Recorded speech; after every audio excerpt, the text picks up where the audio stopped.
Assalamualaikum.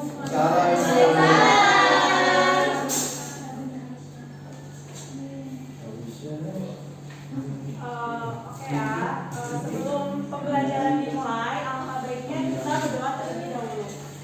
Siapa yang mau memimpin doa? Kang Ibo. Saya.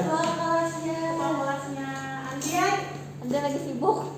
Bismillahirrahmanirrahim. Mari kita mulai pembelajaran pagi hari ini dengan baca surat Al-Fatihah. Bismillahirrahmanirrahim.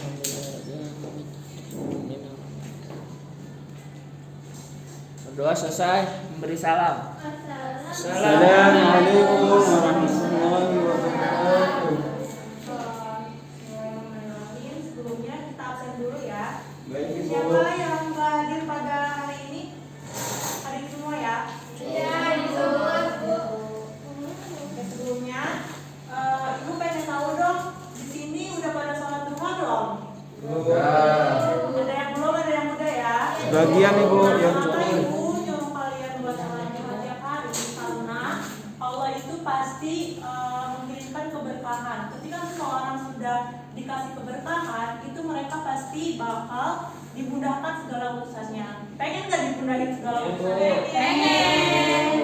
Mudahin dalam segi umur, rezeki, tugas-tugas sekolah ya. Nah makanya anak-anak semua harus sholat Duha. Oke. Ada yang tahu sekarang pelajaran apa? Sejarah budaya Islam. Nah di sini Ibu bakal ngejelasin tentang pengaruh pembaruan Islam di Indonesia. Sebelumnya ada yang tahu pembaruan Islam itu apa sih? Belum ya? Oke, next. Oh iya. Next lagi. Nah, di sini ada tujuan pembelajarannya ya. Tujuan pembelajaran pada pembelajaran hari ini yang pertama yaitu siswa mampu memahami pengaruh gerakan pembaruan terhadap perkembangan Islam di Indonesia. Yang kedua, memahami munculnya organisasi Islam sebagai dampak dari adanya gerakan pembaruan Islam. Yang ketiga, memahami gerakan pembaruan Islam di Indonesia. Yang keempat, menjelaskan pengaruh gerakan pembaruan Islam. Yang kelima, menunjukkan organisasi Islam yang muncul sebagai dampak adanya gerakan pembaruan di Indonesia. Selanjutnya. Oke, sebelumnya di sini ada peta konsep dulu ya. Pertama, kita akan mempelajari subbab-subbab yang ada di dalamnya. Pertama pengertian dulu. Yang kedua itu tujuannya apa sih? Setelah kita mempelajari pembelajaran hari ini, lalu yang terakhir yaitu hikmah. Jadi ketika kita mempelajari sejarah, kita harus tahu dulu hikmah atau refleksi apa yang kita pelajari dari sejarah tersebut. Selanjutnya, oke. Sekarang Ibu ngejelasin pengaruh gerakan pembaruan Islam di Indonesia. Jadi pembaruan dalam bahasa Arab itu adalah tajdid. Tajdid itu yang artinya baru. Secara harfiah, tajdid berarti pembaruan dan pelakunya itu disebut mujaddid. Jadi ada tajdid dan mujaddid. Tajdid itu adalah gerakannya, sedangkan mujaddid adalah orangnya atau objek pelakunya gitu. Nah, jadi gerakan pembaruan Islam di Indonesia ini apa ya namanya? Seringkali kita salah paham ya bahwasanya gerakan pembaruan Islam di Indonesia ini bagaimana ulama-ulama terdahulu itu mendirikan organisasi Islam untuk memajukan Islam pada perkembangannya. Sekarang dakwah Islam bisa disebarkan melalui media sosial. Nah makanya ada yang namanya gerakan pembaruan Islam di Indonesia. Nah, Quran surat Al-Maidah ayat 57. Siapa yang mau baca? Baca bareng-bareng ya. Baik, Ibu. A'udzu billahi Minasyaitonir rajim. Bismillahirrahmanirrahim. Ya ayyuhalladzina amanu la tattakhizul ladzina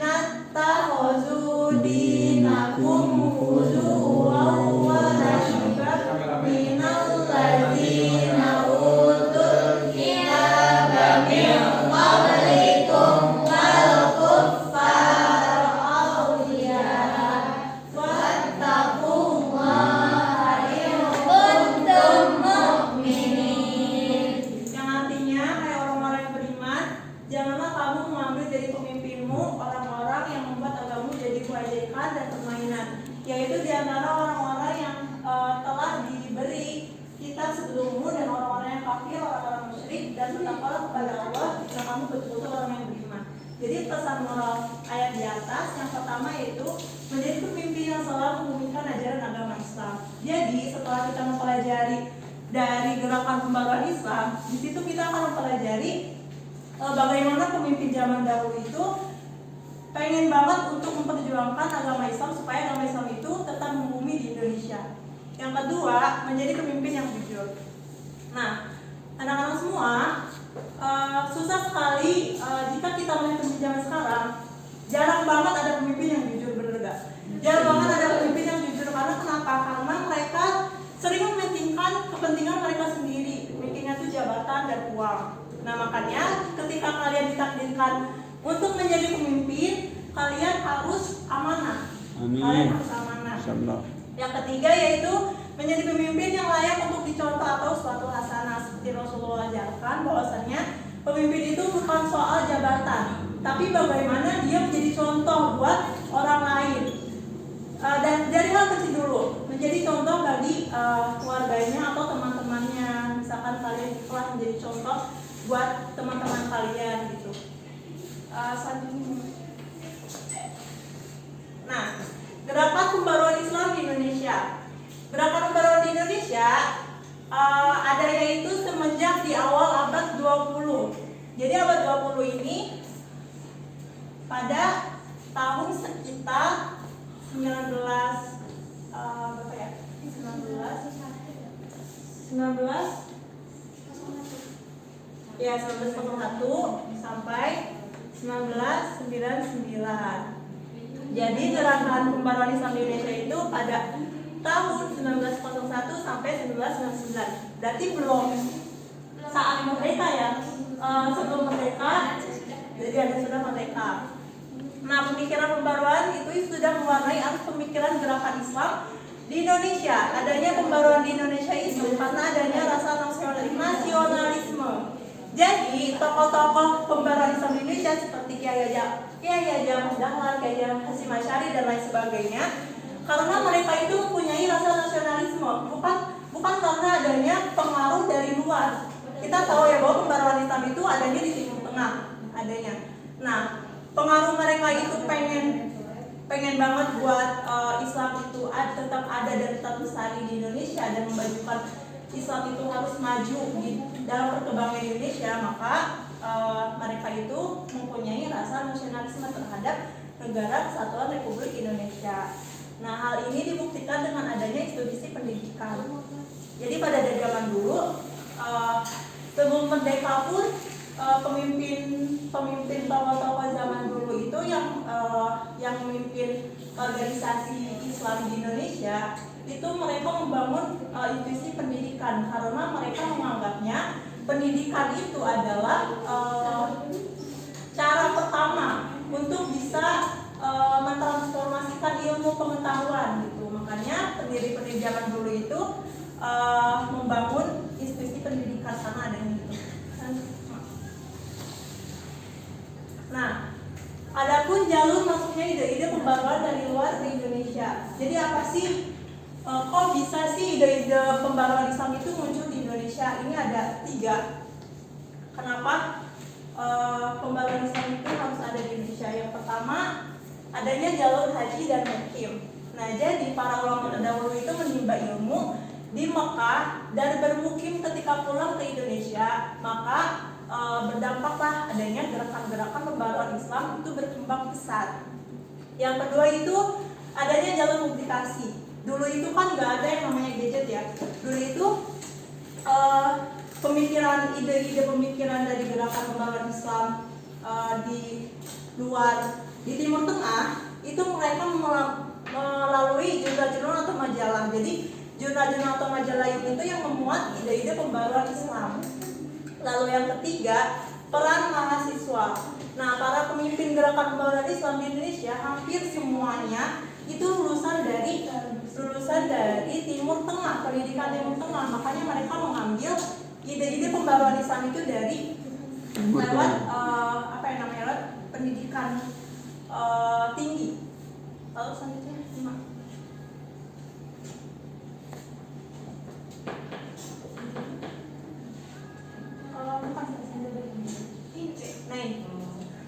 Oke, adapun corak gerakan keagamaan Islam di Indonesia. Kita harus tahu ya analisis ya, bahwasanya gerakan organisasi Islam sekarang itu pasti beda corak-coraknya masing-masing. Mereka punya ciri khasnya masing-masing. Apa aja sih? Yang pertama, tradisionalis konservatif. Apa artinya? Secara pemahaman dan pengalaman, mereka itu melestarikan tradisi-tradisi yang bermuatan lokal. Jadi dulu itu kan Indonesia belum namanya Indonesia ya, tapi Nusantara.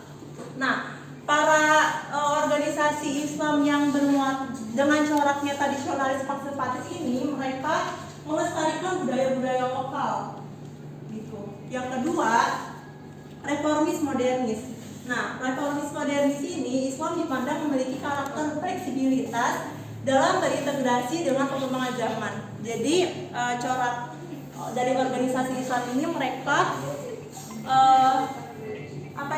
mereka itu terbuka luas dengan adanya selalu berintegrasi atau menggabungkan dengan perkembangan zaman, menyesuaikan dengan perkembangan zamannya. Adapun radikal puritan, mereka itu lebih percaya pada penafsiran yang disebutnya itu sebagai murni Islam, tidak keduanya. Jadi radikal puritan ini tidak terlalu tradisionalis konservatif, anti yang namanya budaya lokal, dan anti yang namanya modern, anti modern contohnya. Nah, itulah radikal puritan.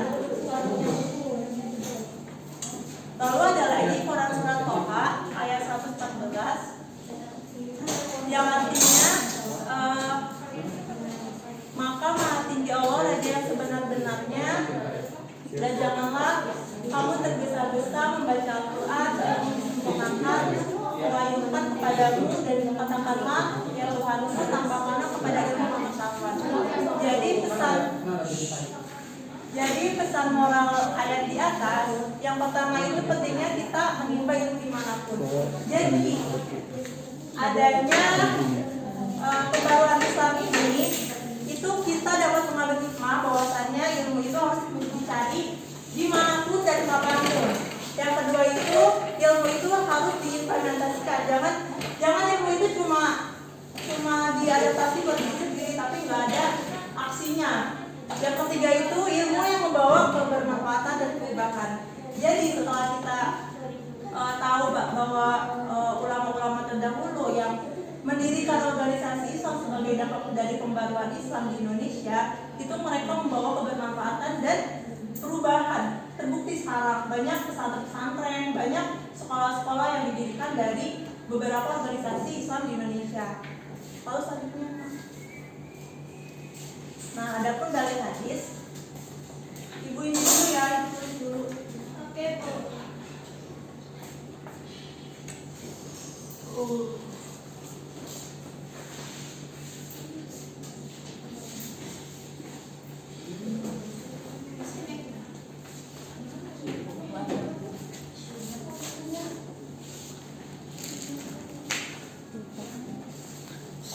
Banyak banget kameramen.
titiknya ditebelin deh, nggak kelihatan.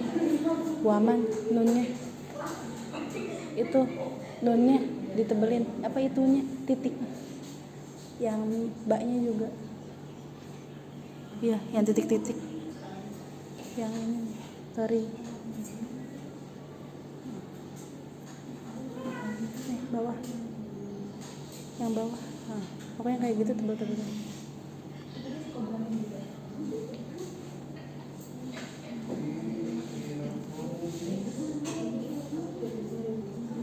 Yang ini nih, tori ya-nya.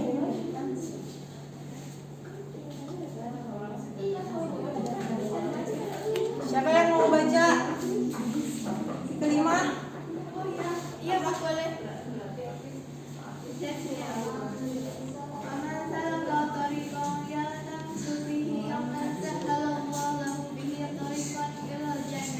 Yang artinya, siapa yang menempuh jalan untuk mencari ilmu, maka Allah akan mudahkan baginya jalan menuju surga.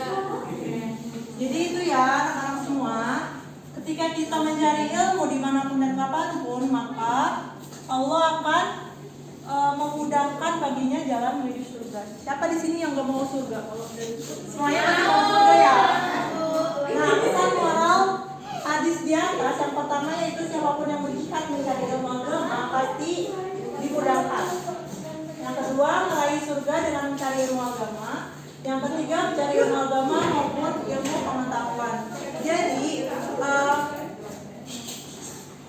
Jadi mau ilmu pengetahuan maupun ilmu agama pasti Allah akan memudahkan jalannya menuju surga, karena orang yang mencari ilmu itu termasuk orang yang berjihad.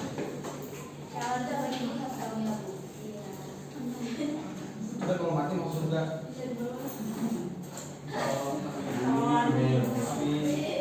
Oke, selanjutnya organisasi Islam di Indonesia. Jadi organisasi Islam di Indonesia ini termasuk dari dampaknya pembaruan Islam di Indonesia. Nah, organisasi Islam Indonesia adalah organisasi Islam Indonesia yang bergerak di bidang keagamaan, pendidikan, sosial, dan ekonomi. Keberadaan organisasi-organisasi Islam di Indonesia tidak dapat dilepaskan dari peranannya pada zaman perjuangan kemerdekaan.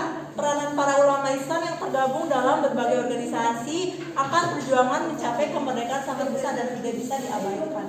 Jadi, ulama terdahulu mendirikan organisasi Islam ini untuk untuk memperjuangkan Indonesia dalam di bidang keagamaan, pendidikan, sosial maupun ekonomi. Lanjut, Mak.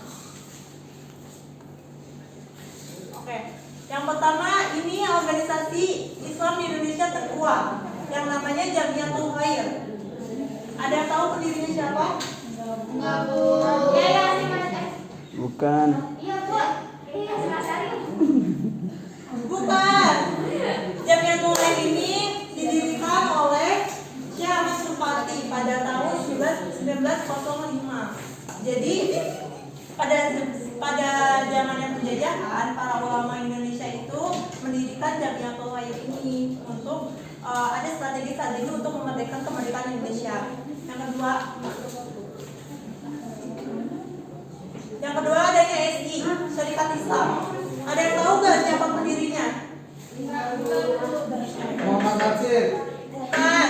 Oh, bukan. Oh iya. Salah. Bukan. Siapa? Aduh, lupa nama beliau. Syarikat Islam itu ini loh partai terbesar di Indonesia. PDI. PDI bukan. Hasyim Asy'ari. Bukan. Kiai Sarif. Yang mempunyai ide.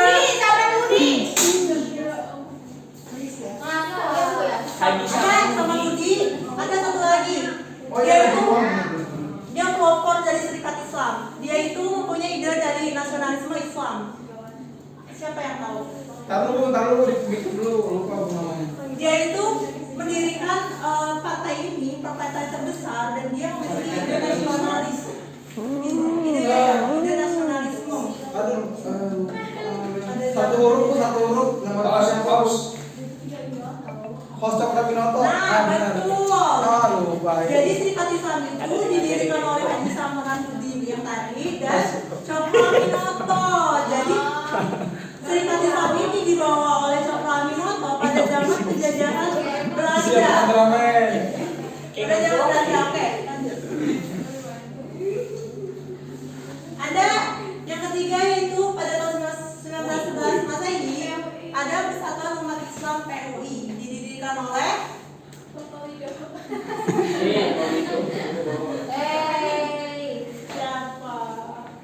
siapa? Kiai Abdul Halim. Kiai Abdul Halim. Jadi Kiai Abdul Halim ini Abdul mendirikan Halim Persatuan Umat Islam di Indonesia sebagai dampak dari pembaruan Islam di Indonesia.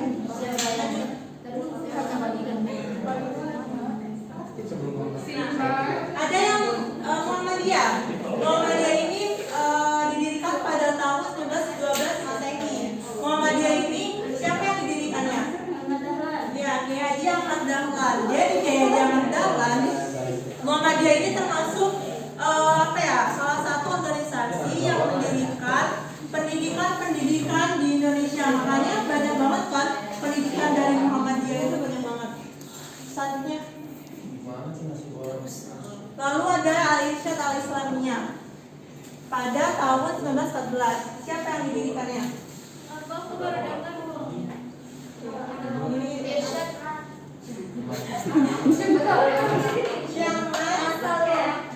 Syekh Ahmad Sukati Al-Ansori. Jadi Syekh Ahmad Sukati Al-Ansori ini mendirikan organisasi Al-Irsyad Al-Islamiyah. Ibu juga nggak tahu ya masih ada apa belum organisasi ini? Masih ada dulu. Masih ada. Ibu nggak tahu pokoknya. Katanya sekolah masih ada dulu. Oh. Terus yang selanjutnya Persatuan Islam atau Persis pada tahun 1923. Siapa pendirinya? Oh, ini Persis ya? Ya. Itu Ayo. Ada dua. Yo jawab Ya, yo, Jam-Jam siapa yo? dan jadi mereka mendirikan Di syuting. organisasi Persis di Indonesia. Masih ada ya sampai sekarang. Oh, enggak gitu. Selanjutnya lalu selanjutnya ada Nadatul Ulama pada tahun 1926. Siapa pendirinya? Jadi kayak Jamal Syarif mendirikan organisasi yang bernama Nadatul Ulama. Lanjut. Nah, lalu selanjutnya Majelis Islam Alay Indonesia atau MIAI. MIAI ini jadi kesatuan dari organisasi Islam di Indonesia. PUI, Persis, Nadatul Ulama dan sebagainya itu tergabung di sini termasuk Cokroaminoto. Untuk apa? Untuk memperjuangkan kemerdekaan Indonesia pada zaman penjajahan waktu dulu, penjajahan Belanda. Oke. Di sini ada apa sih namanya? Pertama tiara Kolulan dosin fil hayati kan zola yatakatur. Setiap kesempatan dalam kehidupan adalah harta berharga yang tidak akan terulang kembali. Jadi anak-anak semua, ketika kalian waktunya sekolah, waktunya belajar ya belajar. Jangan menyanyiakan kesempatan itu karena kita nggak tahu umur kita itu akan berakhir sampai kapan. Makanya manfaatkanlah waktu sebaik mungkin dan manfaatkanlah kesempatan sebaik mungkin.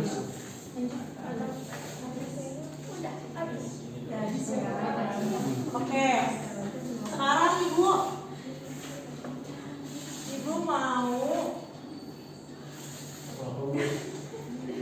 kelompok itu pasti lama banget ya. Ini punya jawab. Bagi-bagi kelompok dua orang, tapi yang maju cuma 2 kelompok.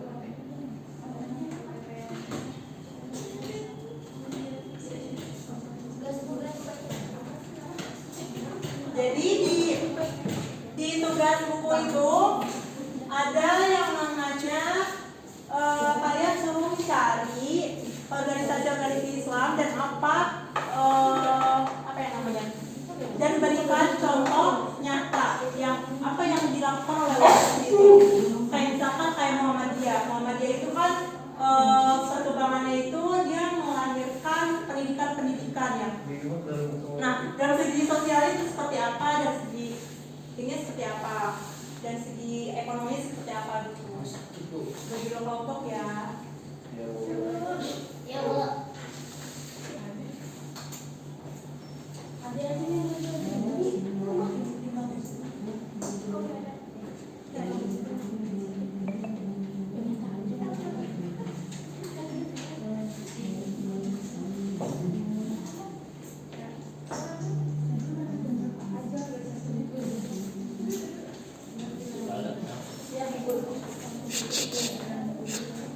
Oke, siap. Oke, diskusi dulu ya.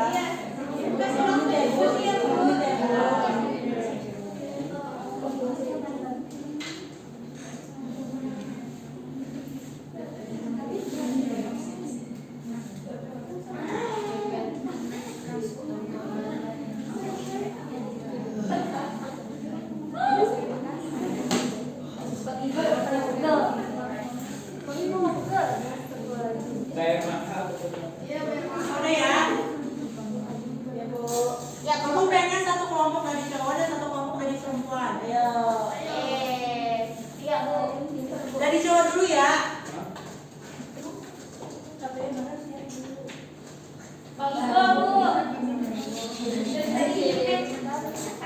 Cuma dulu yang mana deh? Cari dari organisasi di Indonesia, salah satu organisasi di Indonesia dan apa yang telah dia lakukan dalam segi keagamaan maupun sosialnya. Ya. Di depan. Ayo di depan.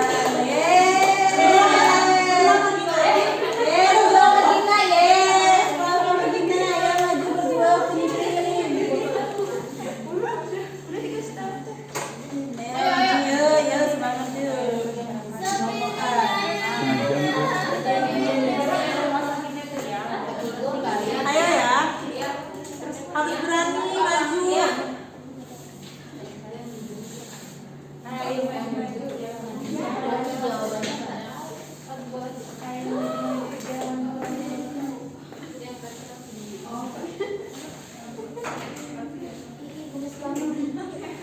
Assalamualaikum teman-teman, kita dari kelompok 1 mau menjelaskan tentang Tarekat Islam, organisasi yang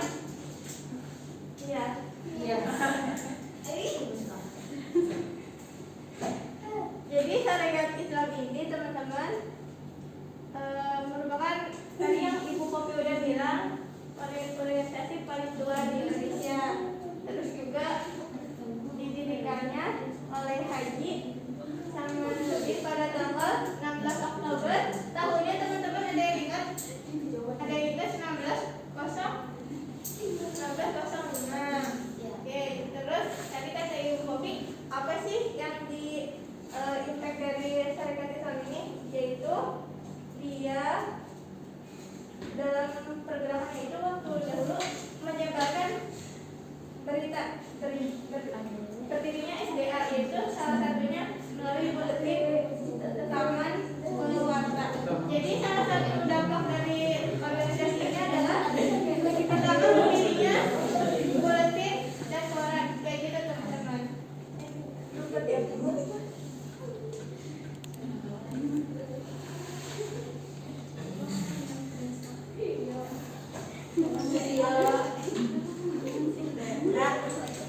Udah? Berapa mau lagi? Soalnya siap-siap ya.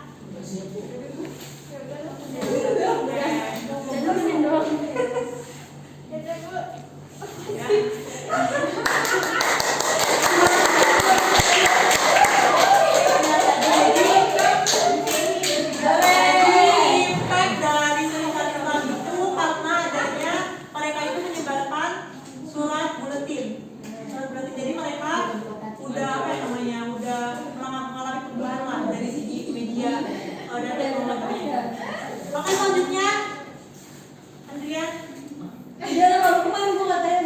Ngapain Bu? Baca di sini. Baca apa? Organisasi, salah satu organisasi Islam terus apa dampaknya? Bantuin kopi guys. Ngapain? Ayo presentasi kan. Ya berdua. Sallallahu alaihi Ayo, Eken. Belum searching. Sendiri nggak apa-apa, Bu? Yang apa sih? Ini apa ya? Tadi Nanti ya kamu tanya dulu mulai ya. Aku udah mulai. Bismillah, assalamualaikum warahmatullahi wabarakatuh. Di sini saya akan coba untuk mempresentasikan apa yang sudah dijelaskan oleh Ibu tadi terkait organisasi Islam yang bernama Muhammadiyah. Jadi Muhammadiyah itu berdiri pada tahun 1912 yang didirikan oleh Kiai Haji. Ayo siapa? Kiai Haji Ahmad Dahlan. Jadi sebenarnya Muhammadiyah itu saat itu berdiri sebagai gerakan sosialis keagamaan untuk membendung pemikiran-pemikiran umat Islam saat itu banyak yang masih taklid buta begitu. Sehingga dengan didirikannya Muhammadiyah ini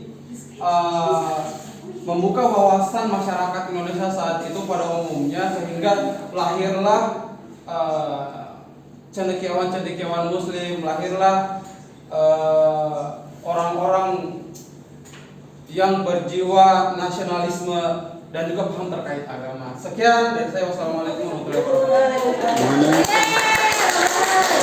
Bu, pamit Bu.